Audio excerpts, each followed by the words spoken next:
Hello 10th class, how are you all? Welcome to Krishna institute of mathematics. आइए guys, आज का lecture start करते हैं साइंस का, which is chapter number 6, that is life processes. And guys, हमारा जो topic चल रहा है वो है ट्रांसपोर्टेशन। ट्रांसपोर्टेशन के अंदर हम काफी सारी चीजें पढ़ चुके हैं और ट्रांसपोर्टेशन इन प्लांट्स का टॉपिक जो है गाइस वो हमने खत्म कर लिया था। अब हमें स्टार्ट करना है ट्रांसपोर्टेशन इन एनिमल्स, जो कि ह्यूमन बीइंग का एग्जांपल लेके हम समझेंगे। लेकिन बिफोर दैट हमें एक बात समझनी है कि जो ट्रांसपोर्टेशन इन ह्यूमन बीइंग्स में सबसे बड़ा रोल प्ले करता है वो होता है ब्लड। ब्लड के बिना ट्रांसपोर्टेशन पॉसिबल नहीं हो सकता। तो इसीलिए सबसे पहले हम ब्लड की बेसिक डिटेल पढ़ेंगे। After that we will start the transportation in human beings. तो आइए स्टार्ट करते हैं ब्लड से। गाइस, ब्लड क्या होता है? It is a red coloured liquid which circulates in our body। हमारी बॉडी में एक लिक्विड है जो लगातार पूरी बॉडी में सर्कुलेट करता है, रेड कलर का, जिसे हम कहते हैं blood. It is red in colour due to a pigment called haemoglobin. अगर आपसे कोई पूछे कि ब्लड का कलर रेड क्यों होता है, तो ब्लड का कलर रेड होता है क्योंकि उसके अंदर रेड ब्लड सेल्स पाए जाते हैं और रेड ब्लड सेल्स के अंदर एक कलर पिगमेंट होता है रेड कलर का, जिसको हम बोलते हैं हीमोग्लोबिन। उसी की वजह से हमारे ब्लड का कलर भी रेड होता है। क्लियर? इट्स कंपोनेंट्स आर, हमारा जो ब्लड होता है वो एक सिंगल चीज नहीं होती गाइस, उसके कुछ कंपोनेंट्स होते हैं जिसके मिलने से ब्लड तैयार होता है। वो कंपोनेंट्स क्या हैं? प्लाज्मा, रेड ब्लड सेल्स जिसको हम शॉर्ट में आरबीसी बोलते हैं, व्हाइट ब्लड सेल्स जिनको हम डब्ल्यूबीसी भी बोल सकते हैं, एंड प्लेटलेट्स। ये चारों चीजें मिल जाती हैं तो हमारा ब्लड तैयार हो जाता है। और गाइस, हमारे ब्लड में अगर इनमें से कोई भी कंपोनेंट, चारों में से कोई भी कंपोनेंट की डेफिशिएंसी हो जाए, कमी हो जाए, तो हमें किसी ना किसी तरीके की दिक्कत देखने को मिलती है। जैसे मान लीजिए किसी के ब्लड में से आरबीसी की संख्या कम हो जाए। आरबीसी अगर हमारे ब्लड में कम होंगे तो बाय डिफॉल्ट हीमोग्लोबिन का लेवल डाउन होगा, क्योंकि आरबीसी के अंदर ही हीमोग्लोबिन होता है। तो हीमोग्लोबिन की एक सुटेबल रेंज होती है किसी एडल्ट में, अगर वो उससे कम रेंज में आ जाए तो ये एक इंडिकेशन होता है कि उसकी बॉडी में कुछ सिम्टम्स दिखने स्टार्ट हो जाएंगे। जैसे हीमोग्लोबिन का लेवल कम होगा, यानी कि आपकी जो ऑक्सीजन कैरिंग कैपेसिटी है वो कम हो जाएगी। ऑक्सीजन कैरिंग कैपेसिटी कम होने से दो दिक्कत होंगी। एक तो आप हमेशा ब्रीथलेसनेस शो करेंगे, आपको सांस लेने में प्रॉब्लम होगी। दूसरा, आप लैक ऑफ एनर्जी की स्टेट में आ जाएंगे, यानी कि आपके अंदर एनर्जी बनना बहुत कम हो जाएगी क्योंकि ऑक्सीजन ही नहीं कैरी हो रही। इसी तरीके से अगर आपके शरीर में प्लेटलेट्स कम हो जाते हैं तो आपने बहुत कॉमन बीमारियों के बारे में सुना हुआ है, जैसे डेंगू। डेंगू में क्या होता है? आपके प्लेटलेट्स कम हो जाते हैं, खून इतना ज्यादा पतला हो जाता है आपका कि अगर वो सर्वाइव करना बहुत मुश्किल हो जाता है। तो प्लेटलेट्स की भी एक नॉर्मल रेंज होती है, उससे कम या ज्यादा होने पे कोई ना कोई दिक्कत आती है। तो that means all the component should be in a definite proportion, जो इनका एक नॉर्मल वैल्यू होता होगा। क्लियर? सो अब एक बार इनको डिटेल में पढ़ लेते हैं कि चारों क्या करते हैं। सबसे पहले बात करते हैं प्लाज्मा की।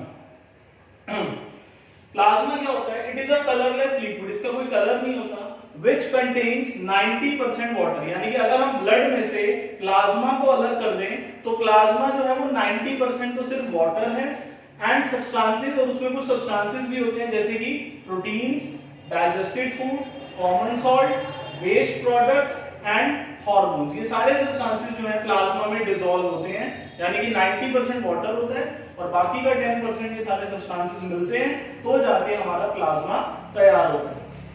आरबीसी, डब्ल्यूबीसी एंड प्लेटलेट्स, जो बाकी के तीन कंपोनेंट बच गए, they are emerged in plasma, यानी कि प्लाज्मा में फ्लोट करते रहते हैं, डिसॉल्व हो रखे होते हैं, तो उसी के साथ साथ ये भी रहते हैं। ठीक है? अब आरबीसी क्या करते हैं? RBC are the carriers of oxygen, ये ऑक्सीजन को कैरी करने का काम करते हैं, and they do not have nuclei. Guys, RBC की फुल फॉर्म क्या है? रेड ब्लड सेल, यानी कि ये एक सेल है और हर सेल के कुछ ना कुछ टाइप होते हैं। तो रेड ब्लड सेल एक ऐसा सेल होता है गाइस जिसके पास न्यूक्लियस नहीं होता, एंड गाइस जिन सेल्स के पास न्यूक्लियस नहीं होता वो ज्यादा लंबे टाइम के लिए सर्वाइव नहीं करते। इसलिए हमारे शरीर में जो रेड ब्लड सेल्स होते हैं गाइस, डेली बेसिस पे वो बहुत सारे डाई करते हैं, मतलब मर जाते हैं, और उनकी जो मैन्युफैक्चरिंग है वो भी बहुत ही स्पीड से चल रही होती है हमारी बॉडी के अंदर। नेक्स्ट आता है डब्ल्यूबीसी। डब्ल्यूबीसी का मतलब होता है व्हाइट ब्लड सेल्स। इनको हमारी बॉडी का सोल्जर्स कहा जाता है। They are called soldiers of the body, that is they fight against infection. इनका काम होता है किसी भी तरीके के इन्फेक्शन से फाइट करना। अगर हमारे शरीर में कोई भी बैक्टीरिया, कोई भी वायरस एंटर कर जाता है तो इनका काम है उससे फाइट करना।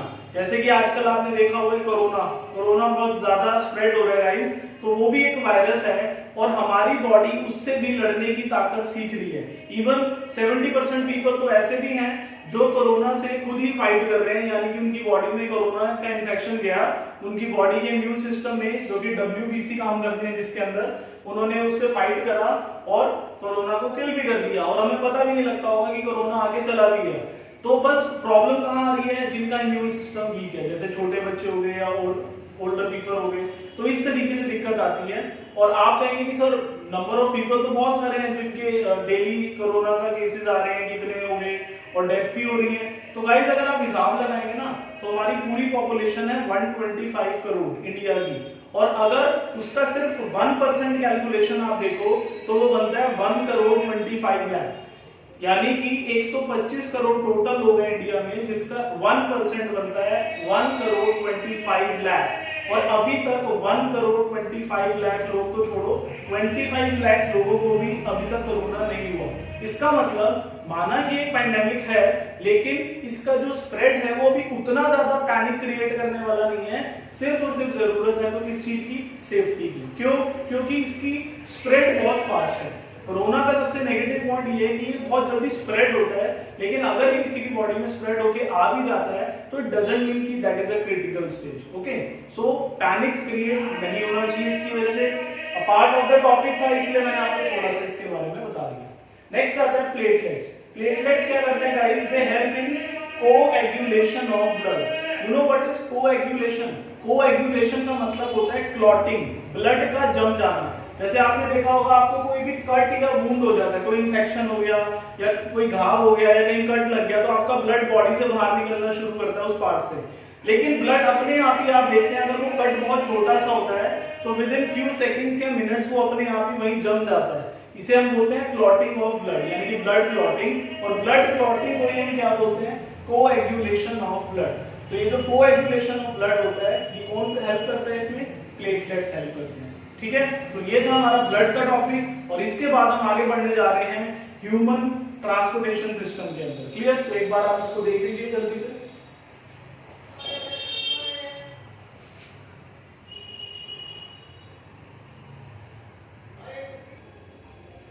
तो आइए गाइस आगे बढ़ते हैं। अब सबसे पहले समझ लेते हैं कि ह्यूमंस के अंदर जो ट्रांसपोर्ट होता है वो कैसे होता है। तो गाइस ह्यूमन के अंदर दो ट्रांसपोर्ट सिस्टम काम कर रहे होते हैं। कितने ट्रांसपोर्ट सिस्टम? दो।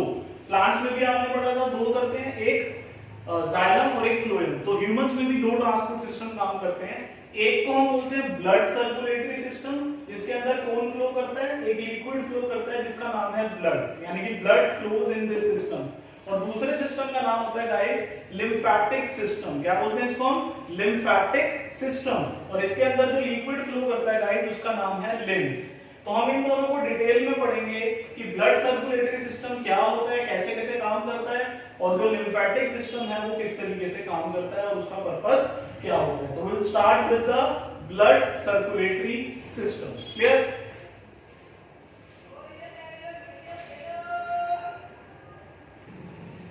चलिए गाइस अब बात करते हैं नेक्स्ट ब्लड सर्कुलेटरी सिस्टम की। तो ब्लड सर्कुलेटरी सिस्टम को स्टार्ट करने से पहले आपको ये पता होना चाहिए कि हमारा जो ब्लड सर्कुलेटरी सिस्टम है वो किन किन पार्ट से मिलकर बना हुआ है। It consist of heart, blood vessels and blood. Heart का काम क्या है guys? It pumps blood in the whole body. हमारी पूरी बॉडी में जो ब्लड पंप होके घूमता है, सर्कुलेट करता है, वो किसकी वजह से करता है? हार्ट की वजह से। दूसरा ब्लड वेसल्स। ब्लड वेसल्स तीन टाइप्स की होती हैं, आर्टरीज, वेन्स और कैपिलरीज। इनका काम होता है कि हार्ट जो ब्लड को सर्कुलेट कर रहा है बॉडी में, वो इन वेसल्स यानी कि पाइप्स के थ्रू बॉडी में ट्रांसफर होता है। और तीसरा कंपोनेंट होता है ब्लड, जो इन पाइप्स में फ्लो करता है। हार्ट का काम होता है इस ब्लड को फ्लो कराना, और वो ब्लड किसके अंदर फ्लो करता है? ब्लड वेसल्स के अंदर। और ब्लड वेसल्स कितने टाइप की होती हैं? तीन टाइप की, आर्टरीज, वेन्स, कैपिलरीज। इसको गाइस आप ऐसे समझ लो, एक एग्जांपल के तौर पे बता रहा हूं, थोड़ा फनी एग्जांपल है। आप इसको ऐसे मान लीजिए कि जैसे जो ह्यूमन बॉडी है उसको हम कंपेयर करते हैं किससे? कूलर की बॉडी से। कूलर यूजुअली आपने देखा होगा हर घर में पाया जाता है। अगर हम कूलर की बॉडी को ह्यूमन बॉडी से कंपेयर करें तो आपने देखा होगा हर कूलर में हम पानी डालते हैं, समझ लीजिए ह्यूमन बींग्स के अंदर वो ब्लड हो गया। हर कूलर के अंदर आपने देखा होगा कुछ पाइप्स होते हैं, समझ लीजिए वो हमारी क्या होगी, ब्लड वेसल्स होगी। और जो हमारा ब्लड था वो कूलर के लिए क्या हो गया, वाटर हो गया। और तीसरा आपने देखा होगा कि एक कूलर का कोई यूज नहीं है अगर उसमें वाटर पंप ना हो, तो वो पंप कौन हो गया, हार्ट हो गया। अब जिस तरीके से हम पंप का बटन ऑन करते हैं कूलर में, तो पंप क्या करता है, रुके हुए पानी को, जो कूलर के अंदर रुका हुआ पानी है गाइस, उसको क्या करता है, सर्कुलेट करना स्टार्ट कर देता है, किसके अंदर, जो कूलर के अंदर पाइप्स लगे हुए हैं। इसी तरीके से जैसे हमारा बर्थ होता है तो हमारा जो हार्ट है वो पंप की तरह स्टार्ट हो जाता है और क्या करता है, जो हमारे बॉडी में रुका हुआ ब्लड है उस पूरे ब्लड को पूरे शरीर में सर्कुलेट करने लग जाता है, किसके अंदर, ब्लड वेसल्स के अंदर। तो बिल्कुल सिमिलर फंक्शनिंग होती है हमारी बॉडी में जैसे कूलर में होती है। क्लियर हो गया आपको ये कॉन्सेप्ट? तो ये तो हो गया ब्रीफ में कि हमारी बॉडी में जो ब्लड सर्कुलेटरी सिस्टम है उसमें तीन चीजें काम करती हैं, हार्ट जो कि पंपिंग में काम करता है, ब्लड वेसल्स जिनके अंदर ब्लड फ्लो करता है, और तीसरा ब्लड। और ब्लड वेसल्स जिनके अंदर ब्लड फ्लो करता है वो तीन टाइप की हैं, आर्टरीज, इनको आर्टरीज बोलते हैं, ये वेन्स हैं और ये कैपिलरीज। तो अगर तीन टाइप के पाइप्स अलग अलग हमारे शरीर में हैं जिनको हम ब्लड वेसल्स कहते हैं, तो जरूर इनका कोई ना कोई रोल तो होगा, जिसके बारे में हम आगे अभी पढ़ने वाले हैं। अब बात करते हैं सबसे पहले हार्ट की। हार्ट को थोड़ा डिटेल में समझते हैं। पहला, the size of our heart is about same as our clenched fist। clenched fist का मतलब होता है गाइस बंद मुट्ठी। तो लगभग जो हमारी बंद मुट्ठी का साइज होता है उतना ही साइज लगभग हमारे हार्ट का होता है। दूसरा, it has 4 chambers। गाइस हमारे हार्ट के टोटल 4 पार्टीशंस हो रखे होते हैं। there are 4 chambers in our heart and these 4 chambers are right atrium, left atrium, right ventricle and left ventricle। 4 चीजें होती हैं, right atrium, left atrium, right ventricle और लेफ्ट वेंट्रिकल। अब इनमें से आप ये भी समझ लो, जो आर्ट्रियम होते हैं ना, चाहे लेफ्ट हो या राइट, उनका काम होता है ब्लड को रिसीव करना। यानी कि हार्ट में 2 काम हो रहे होते हैं, एक पानी हार्ट में एंटर कर रहा होता है, सॉरी पानी बोल रहा हूं, I am really sorry for that.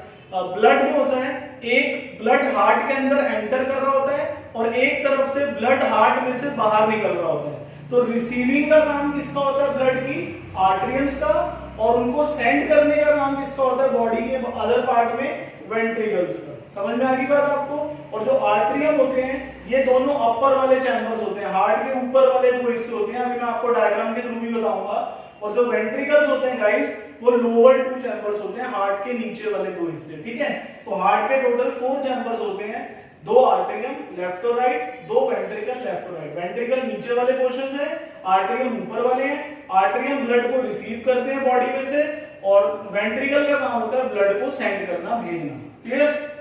एक पॉइंट और है, left and right side of the heart. अगर हम हार्ट के बीच में से पार्टीशन कर दें और 2 हिस्सा कर दें, एक लेफ्ट और एक राइट, तो वो कह रहा है left and right side of the heart is separated. वो आपस में मिलते नहीं है, अलग अलग होते हैं, और उनको सेपरेट करने का काम किसका होता है, सेप्टम का। और ये सेप्टम हमारे हार्ट के लेफ्ट और राइट को क्यों सेपरेट करता है, इसके ऊपर भी क्वेश्चन आता है, वो भी हम पढ़ेंगे इस चैप्टर में। फिलहाल के लिए इंट्रोडक्शन था हार्ट का, आप इसको देखिए फिर आगे बढ़ते हैं।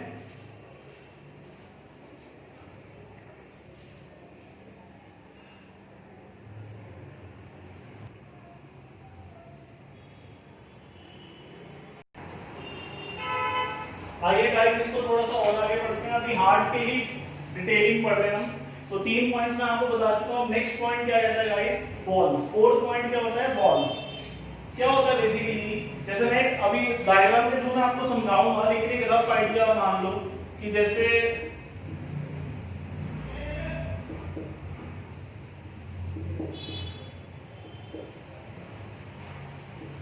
मान लीजिए रफली हमारा हार्ट है और ये उसके 4 पार्टीशंस हैं। इसको हम बोलते हैं लेफ्ट आर्टरियम, इसको हम बोलते हैं लेफ्ट वेंट्रिकल। ठीक है, इसी तरीके से ये है राइट आर्टरियम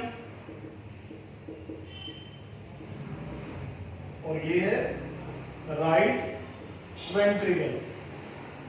और आप देख सकते हैं कि यहां पर आप एक चीज नोटिस कर सकते हैं कि जो लेफ्ट आर्टरियम है उसके ठीक नीचे क्या है, लेफ्ट वेंट्रिकल। तो गाइस लेफ्ट आर्टरियम जितना भी ब्लड रिसीव करता है बाहर से, वो कहां भेज देते हैं, लेफ्ट वेंट्रिकल में। और ये किसके थ्रू भेजता है, एक वॉल्व V1 के थ्रू। इन दोनों में क्या कनेक्ट होती है गाइस, एक वॉल्व होती है, यानी कि जितना भी ब्लड हार्ट में एंटर करेगा, कहां पर, लेफ्ट आर्टरियम में, लेफ्ट आर्टरियम उसको कहां भेजेगा, लेफ्ट वेंट्रिकल में। लेकिन इन दोनों के बीच में जो कनेक्शन होगा गाइस, वो एक छोटे से पाइप के थ्रू होगा, बहुत ही ज्यादा नैरो पाइप होता है ये, और इस पाइप को हम बोलते हैं वॉल्व V1। दो वॉल्व होते हैं, वॉल्व V1 और इन दोनों को जो कनेक्ट करता है उसको हम बोलते हैं वॉल्व V2। तो इसका काम क्या होता है देखना, एक बार ध्यान से पढ़ना। Left atrium is connected to left ventricle through a valve V1 and right atrium is connected to right ventricle through a valve V2। पहली बात तो समझ लो, दो वॉल्व हैं, दोनों लेफ्ट वाले आपस में कनेक्ट कर रहे हैं और राइट वाले आपस में। अब वो कह रहे हैं फंक्शन ऑफ दीज वॉल्व्स, इन वॉल्व्स का फंक्शन क्या है, is to prevent the backflow of the blood into arteria. Guys arteria क्या होता है, आर्टरिया जो है वो प्लूरल होता है आर्टरियम का। एक के लिए आर्टरियम लिखते हैं और आर्टरियम्स नहीं लिखते प्लूरल में, इसको हम आर्टरिया लिखते हैं। जैसे रेडियस को हम रेडियाई लिखते हैं ना, तो इसमें आर्टरियम को हम आर्टरिया लिखते हैं प्लूरल फॉर्म में, ठीक है। तो आर्टरिया मतलब दोनों आर्टरीज की बात हो रही है।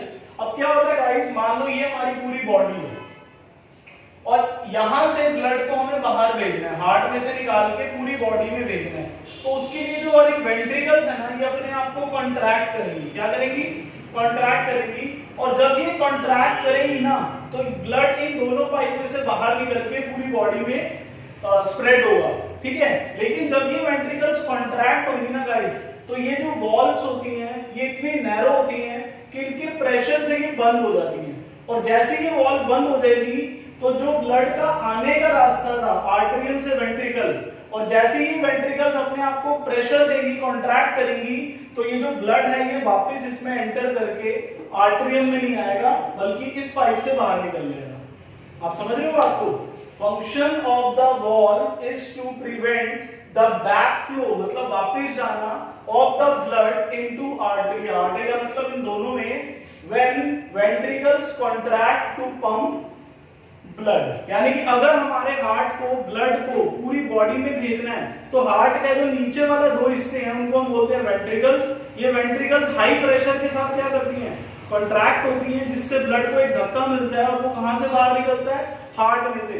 लेकिन जब वो ब्लड हार्ट से बाहर निकलने की कोशिश कर रहा होता है, तो ये ना हो कि कहीं वो वापस जिस आर्टरियम से आया था वेंट्रिकल में, कहीं वापस वहीं ना चला जाए। तो ये दोनों वॉल्व्स अपने आप को क्या कर लेती हैं, ब्लॉक कर लेती हैं, जिसके कारण जो backflow of the blood into arteria है वो नहीं हो पाता। ये फंक्शन होता है वॉल्व का, आपसे पूछा जा सकता है, तो इसको ध्यान से समझ लीजिए, ठीक है। आगे बढ़ते हैं। अगर मैं नेक्स्ट बात करूं आपसे, अगर मैं आपसे, तो नेक्स्ट पॉइंट आता है आर्टरिया का। आर्टरिया जो होता है guys, this is the plural of arterium, and ये क्या करते हैं, arteria relax to receive the blood under normal pressure, so they have thin walls. Arteries जो होती हैं, अपर वाले तो दो चैम्बर्स हैं गाइस, इनका काम क्या होता है, ब्लड को रिसीव करने का, ठीक है। और जब ब्लड को रिसीव किया जाता है तो उस टाइम पे इनकी कंडीशन कैसी होती है, रिलैक्स्ड होती है। और रिलैक्स कंडीशन होने के कारण इनका जो प्रेशर होता है ब्लड का, वो बहुत ज्यादा नॉर्मल होता है। जैसे मान लीजिए आप जो पाइप होता है आपके घरों में, जिससे आप पानी वानी डालते हैं पौधों में, मान लीजिए वो पाइप आपने टैप से कनेक्ट कर दिया और उसमें वाटर फ्लो करता हुआ आ रहा है, तो आप देख सकते हैं कि जब वो पाइप आपने प्रेस नहीं किया होता तो उसके अंदर प्रेशर बहुत नॉर्मल होता है। लेकिन उसी पाइप को अगर आप आगे से प्रेस कर लेते हैं तो पानी बहुत प्रेशर के साथ बाहर निकलता है। तो हमारा जो आर्टरिया वाला पार्ट होता है, हार्ट का जो अपर टू चैम्बर वाला पार्ट होता है, इनका काम होता है ब्लड को रिसीव करना। यहां से ब्लड इनमें एंटर कर रहा होता है, और ब्लड रिसीव करने के कारण, क्योंकि उस टाइम पे प्रेशर बहुत नॉर्मल होता है, इसीलिए इनकी वॉल्स थिन होती हैं। क्योंकि अगर थिन चीज होगी, उस पर ज्यादा प्रेशर पड़ेगा तो वो ब्रेक हो जाएगी, बर्स्ट कर जाएगी। तो अगर किसी भी चीज पे प्रेशर ज्यादा नहीं पड़ रहा तो वो थिन हो सकती है, लेकिन अगर किसी भी चीज पे प्रेशर ज्यादा पड़ रहा है तो उसको कैसा होना पड़ेगा, थिक होना पड़ेगा। वही किसके साथ होता है, वेंट्रिकल्स के साथ। Ventricles contract to send the blood under high pressure, यानी कि वेंट्रिकल्स का काम होता है इनको अपने आप को कॉन्ट्रैक्ट करना होता है, जिससे हाई प्रेशर के साथ ब्लड इन दो रास्तों से बाहर निकलता है। Ventricles contract to send the blood under high pressure, so they have thick walls. और इसीलिए इनकी जो walls होती हैं guys, वो as compared to arterium कैसी होती हैं? Thick होती हैं. That is the reason why ventricles have thick walls, whereas arteria have thin walls. So ये आपसे अगर क्वेश्चन पूछ लिया जाए इसके रीजन का, तो आप आंसर दे सकते हैं. क्लियर? सो इसको नोट कीजिए, फिर आगे बढ़ेंगे.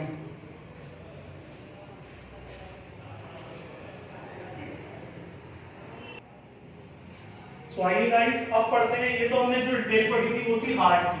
अब हम बात करेंगे किसकी? ब्लड वेसल्स की. ब्लड वेसल्स आपने अभी पढ़ा 3 टाइप की होती हैं, आर्टरीज, वेन्स एंड कैपिलरीज. तो सबसे पहले हम इंट्रोडक्शन पढ़ लेते हैं आर्टरीज का. ये तीनों ही ब्लड वेसल्स का मतलब क्या है? These are the different type of tubes और pipes present in our body which carries blood from in different ways. तो आर्टरीज क्या करती है guys? These are the thick walled blood vessel. इनकी वॉल्स कैसी होती है? थिक. और थिक होने के पीछे सिर्फ एक ही रीजन होता है कि प्रेशर हाई होता है. तो these are the thick walled blood vessels which carry blood from heart to all parts of the body. यानी कि हार्ट दो काम करता है. एक, ब्लड को हार्ट से बाहर फेंकता है बॉडी के पार्ट्स में, और दूसरा बॉडी के पार्ट से ब्लड को रिसीव करता है हार्ट के अंदर. यानी कि दो पाइप होंगे जिनका काम होगा ब्लड को हार्ट से बाहर लेके जाने का, और दो पाइप होंगे जिनका काम होगा ब्लड को रिसीव करने का इनटू द हार्ट. समझ में आ गई बात? तो आप कहोगे सर हार्ट से दो पाइप क्यों निकल रहे हैं बॉडी पार्ट्स में जाने के लिए? एक ही से जा सकता है. तो एक रास्ता जा रहा होता है बॉडी के सारे सेल्स में, और एक रास्ता जा रहा होता है लंग्स में ऑक्सीजन लेने. ये कैसे होता है, इसकी फंक्शनिंग में आपको समझ में आएगा. फिलहाल एक ब्रीफ आइडिया आप समझ लो कि आर्टरीज क्या करती हैं. These are the thick walled blood vessels. ये वो ब्लड वेसल्स हैं जो थिक वॉल होती हैं जिनकी, which carry blood from heart to all parts of the body. यानी कि अगर आपसे कोई पूछे कि हार्ट से बॉडी पार्ट्स तक ब्लड कौन भेजता है, आप बोलोगे वेंट्रिकल्स भेजते हैं. किस पाइप के थ्रू भेजता है, आप बोलोगे आर्टरीज के थ्रू भेजते हैं. ठीक है. और इसके अलावा अगर आपसे कोई पूछ लेता है क्वेश्चन कि why arteries have thick walls, तो आप लिखोगे these are thick because the blood is under high pressure. Blood जो होता है जब वो आर्टरीज में एंटर कर रहा होता है गाइस, उस टाइम पे हार्ट से ब्लड को बाहर फेंका जाता है एक किस्म से, और उस टाइम पे प्रेशर बहुत हाई होता है, और वो सारा ब्लड किस में एंटर कर रहा है? पाइप में, जिसका नाम है आर्टरी. तो इसकी वॉल्स का थिक होना बहुत जरूरी है, क्योंकि इस टाइम पे ब्लड हाई प्रेशर पे होता है. इसके टाइप्स होते हैं, दो टाइप्स की होती हैं आर्टरीज. एक होती है मेन आर्टरी और एक होती है पल्मोनरी आर्टरी. इसको मेन आर्टरी पढ़ते हैं, इसको पल्मोनरी आर्टरी. मेन आर्टरी का एक नाम और होता है AORTA, दैट इज ऑर्टा. तो ऑर्टा जो होता है इसको मेन आर्टरी भी कहा जाता है. आपसे 1 मार्क में क्वेश्चन पूछा जा सकता है कि what is the another name of main artery, तो आप आंसर दे सकते हो ऑर्टा. अब ये जो मेन आर्टरी और पल्मोनरी आर्टरी ये क्या करते हैं, इनको समझते हैं. आप समझिए, मान लीजिए ये हार्ट है. हार्ट से दो पाइप ब्लड को बाहर लेके जा रहे हैं. एक का नाम है मेन आर्टरी, एक का नाम है पल्मोनरी आर्टरी, और इन दोनों का ही काम है ब्लड को हार्ट में से बाहर लेके जाना. लेकिन इनके रास्ते अलग अलग हैं, डेस्टिनेशन अलग अलग है. वो क्या है हम समझते हैं. मेन आर्टरी क्या करती है? It carries blood from heart. इसमें हार्ट में से ब्लड निकलता है टू ऑल बॉडी पार्ट्स, और हर बॉडी पार्ट में जाता है एक्सेप्ट लंग्स. लंग्स को छोड़ के बाकी हर जगह ब्लड पहुंचता है. कब? अगर वो मेन आर्टरी में से निकल रहा है. It carries oxygenated blood. हमारे ब्लड के दो टाइप होते हैं गाइस. एक होता है ऑक्सीजनेटेड, एक होता है डीऑक्सीजनेटेड. आपको पता होगा कि हमारे ब्लड के सेल्स, हमारी बॉडी में जो सेल्स होते हैं गाइस, वो क्या मांगते हैं? ऑक्सीजन. तो अगर हार्ट से ब्लड निकल रहा है और कहां जा रहा है? बॉडी पार्ट्स के पास जा रहा है, तो ऑब्वियस है ऑक्सीजन लेके ही जा रहा होगा. बिना ऑक्सीजन लेके जाए सेल्स के पास जाके क्या करेगा? सेल्स क्या मांग रहे हैं? ऑक्सीजन मांग रहे हैं. तो अगर ब्लड उनको ऑक्सीजन पहुंचा रहा है और वो हार्ट में से निकल के जा रहा है मेन आर्टरी के थ्रू, कहां पर? बॉडी पार्ट्स के थ्रू, बॉडी पार्ट्स के पास, तो ऑब्वियस है उसके पास ऑक्सीजन होगी. और जिस ब्लड में ऑक्सीजन मिक्स होती है उसको हम बोलते हैं ऑक्सीजनेटेड ब्लड. तो अगर आपसे कोई पूछे मेन आर्टरी में कैसा ब्लड होता है, आप कह सकते हैं कि ऑक्सीजनेटेड ब्लड होता है. दूसरी बात, जो पल्मोनरी आर्टरी है ये भी ब्लड को बाहर लेके जाती है हार्ट में से, लेकिन इसका रास्ता अलग होता है. ये कहां जाती है? It carries blood from heart to lungs only. और इसका रास्ता सिर्फ कहां जाता है? लंग्स पे जाता है. क्या लेने? ऑक्सीजन लेने. तभी इसके अंदर ब्लड कैसा होता है? It carries deoxygenated blood. Guys ये जो सारे पॉइंट्स मैं आपको पढ़ा रहा हूं ना, ये लास्ट में एक साथ कनेक्ट होकर आपको हार्ट की फंक्शनिंग समझाएंगे पूरी डिटेल में, ठीक है। तो इसमें इन पार्ट्स को बिल्कुल ध्यान से मैं बिल्कुल इलैबोरेट करके समझा रहा हूं आपको एक एक टॉपिक, ताकि जब हम फंक्शनिंग ऑफ हार्ट पढ़े तो ये सब कुछ कलेक्ट होके आएगा। तो अभी तक हमने हार्ट में क्या पढ़ा, जाने के दो रास्ते पढ़े हैं, यानी कि sending the blood by heart. Heart जो है वो ब्लड को सेंड कर रहा है दो रास्तों में, एक टू द बॉडी पार्ट्स, एक टू द लंग्स। लंग्स पे जो ब्लड जाएगा वो डीऑक्सीजनेटेड होगा, भाई डीऑक्सीजनेटेड होगा तभी तो लंग्स के पास जा रहा है क्या लेने, ऑक्सीजन लेने। और जो बॉडी पार्ट्स के पास ब्लड जा रहा है मेन आर्टरी के थ्रू, वो कैसा होगा, ऑक्सीजनेटेड। वो क्या करने जा रहा है, ऑक्सीजन देने जा रहा है। तो ये वाला ब्लड ऑक्सीजन देने जा रहा है बॉडी पार्ट्स को, कहां से, मेन आर्टरी वाली पाइप से। और जैसे ही बॉडी सेल्स को ऑक्सीजन दे देगा तो वापस घूम के कहां आ जाएगा, हार्ट के पास आ जाएगा। फिर हार्ट उसको दूसरे रास्ते यानी कि पल्मोनरी आर्टरी से दोबारा भेजेगा, कहां पर, अब की बार वो भेजेगा लंग्स पे, क्या लेने के लिए, ऑक्सीजन लेने के लिए। क्यों, क्योंकि अभी वो कैसा है, डीऑक्सीजनेटेड हो चुका है। और जब वो ऑक्सीजन ले लेगा तो वो फिर वापस हार्ट में आ जाएगा, और हार्ट उसको फिर मेन आर्टरी के थ्रू कहां भेजेगा, बॉडी सेल्स के पास ऑक्सीजन देने। ये चीज अभी हम और डिटेल में समझेंगे, फिलहाल इसको हल्के लेवल पे समझ लेते हैं। समझ में आ गया आपको आर्टरी का फंक्शन क्या है, जल्दी से इसको देखिए, नोट करिए।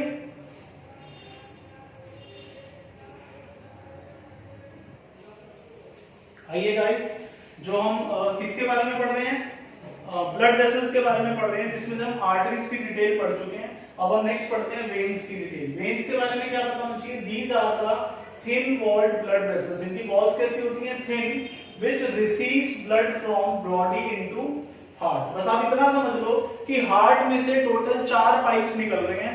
2 का काम है ब्लड को लेके जाना, 2 का काम है ब्लड को वापस लेके आना। 2 पाइप जो है वो ब्लड को हार्ट में से लेके बाहर जाते हैं, और 2 पाइप बाकी बॉडी में से ब्लड को लेके वापस हार्ट में आते हैं। जो ब्लड रिसीव करते हैं उनको हम वेन्स बोलते हैं, जो ब्लड सेंड करते हैं, जिन पाइप्स के थ्रू ब्लड जाता है उनको हम आर्टरीज बोलते हैं, जिससे हम पहले पढ़ चुके हैं। आर्टरीज में से जब ब्लड जाता है तो हाई प्रेशर में होता है, इसलिए उनकी थिक वॉल्स होती हैं। वेन्स में से जब ब्लड आ रहा होता है तो वो नॉर्मल प्रेशर में होता है, उसलिए उसकी वॉल्स थिन होती हैं। और ये 4 पाइप कहां से कनेक्ट होते हैं, हार्ट में से। आपने हार्ट के 4 पार्टीशंस पढ़े थे, 4 chambers, left atrium, right atrium, left ventricle और राइट वेंट्रिकल्स। तो ये जो चारों पाइप हैं इनसे कनेक्ट होते हैं। समझ में आ गई बात आपको। अच्छा, उसके बाद these are thin because blood is under normal pressure। ये थिन क्यों होती है इनकी वॉल्स, क्योंकि इसमें से जो ब्लड आ रहा होता है वो नॉर्मल प्रेशर में होता है।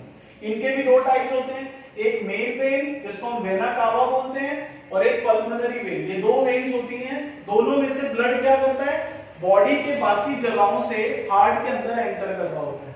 तो मेन वेन को जिसको हम वेना कावा कहते हैं, ये क्या करता है, it receives blood from body cells into heart in deoxygenated form. अगर आप पिछली कड़ी को इससे कनेक्ट करो तो जैसे मेन आर्टरी थी, उसने क्या करा था, हार्ट में से ऑक्सीजनेटेड ब्लड को पास किया था, कहां पर, to all the body cells. वहां पर जाके उस ब्लड ने क्या किया होगा, सेल्स को ऑक्सीजन दे दी होगी, और क्या बन गया होगा, डीऑक्सीजनेटेड ब्लड। और डीऑक्सीजनेटेड ब्लड को वापस कहां आना होता है, हार्ट में से, हार्ट में आना होता है। तो वो हार्ट में किस रास्ते से आता है, एक वेन के थ्रू जिसका नाम है मेन वेन। और ये मेन वेन में घुस के हार्ट में एंट्री ले लेता है डीऑक्सीजनेटेड फॉर्म में। और दूसरा जो है वो है पल्मोनरी वेन।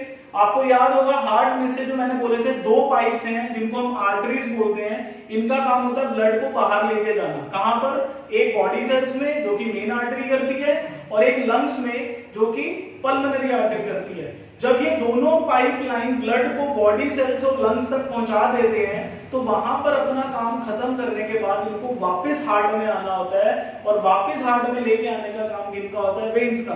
तो जो बॉडी सेल्स तक ब्लड गया था वो किसके थ्रू हार्ट में आएगा, मेन वेन के थ्रू। लेकिन जो ब्लड लंग्स में गया था वो किसके थ्रू वापस आएगा, पल्मोनरी वेन के थ्रू। तो it receives the blood from lungs into heart in the oxygenated blood. और क्योंकि जो ब्लड लंग के पास गया था, हार्ट ने उसको कहां भेजा था, लंग्स के पास, तो क्या करने भेजा होगा, ऑब्वियस है ऑक्सीजन लेने। और जब उसने वहां जाकर ऑक्सीजन कैरी कर ली होगी तो गाइस वो कैसा ब्लड बन गया होगा, ऑक्सीजनेटेड। तो ऑक्सीजनेटेड ब्लड पल्मोनरी वेन के थ्रू कहां आ जाता है, वापस हमारे हार्ट में। तो ये आपको पहले डिटेल में अच्छे से समझना था सब कुछ। और अब एक लास्ट जो ब्लड कैपिलरी है, सॉरी ब्लड वेसल है वो है कैपिलरीज, और कैपिलरीज क्या करती हैं, आपने ये सोचा कि हार्ट से ब्लड निकला किसके थ्रू, आर्टरी के थ्रू। आर्टरी एक पाइप है जो हार्ट से ब्लड को लेके गई, कहां तक, मान लो लंग्स तक ले गई। अब लंग्स पे जाके उसने ऑक्सीजन कैरी कर ली, अब उसको वापस हार्ट में आना है और वो किसके थ्रू आ रहा है, वेन के थ्रू। तो आर्टरी एक पाइप, वेन दूसरी पाइप, लंग्स के थ्रू वो कैसे कनेक्ट हुए होंगे, तो एक और पाइपलाइन होती है गाइस, ब्लड वेसल होती है जिसका नाम है कैपिलरी। ये बहुत ही ज्यादा नैरो होती है, बहुत पतली पतली पाइप्स होती हैं जिनका काम होता है narrow blood vessels which connects arteries to veins. यानी कि जो भी आर्टरीज में से ब्लड निकला, जहां तक भी गया अपनी डेस्टिनेशन में, वहां पर अपना काम खत्म करने के बाद वो किससे कनेक्ट होता है, वेन से। किसके थ्रू, ब्लड कैपिलरीज के थ्रू। तो ये बहुत नैरो होती है, इनका काम होता है आर्टरीज से जो ब्लड आया है उसको वापस वेन्स में सेंड कर देना, कनेक्ट कर देना। Clear? So these are the introduction based on our transportation system in human being, जिसको हम ब्लड सर्कुलेटरी सिस्टम कहते हैं। और आज मैंने इसका पूरा सेटअप आपको समझा दिया कि हार्ट में क्या क्या होता है, वेसल्स कितने टाइप की होती हैं, कौन कौन से उनके फर्दर सब टाइप्स हैं और कौन सा क्या काम करती है। अब नेक्स्ट क्लास में मैं आपको इसकी कंप्लीट फंक्शनिंग एक्सप्लेन कर दूंगा। और अगर आपको ये आज वाला लेक्चर समझ में आ गया गाइस, इसकी वीडियोस बहुत ध्यान से सुनना, ना समझ में आए तो एक बार और सुनना, तो आपको फंक्शनिंग तो बिल्कुल टिप्स में समझ में आ जाएगी। ठीक है?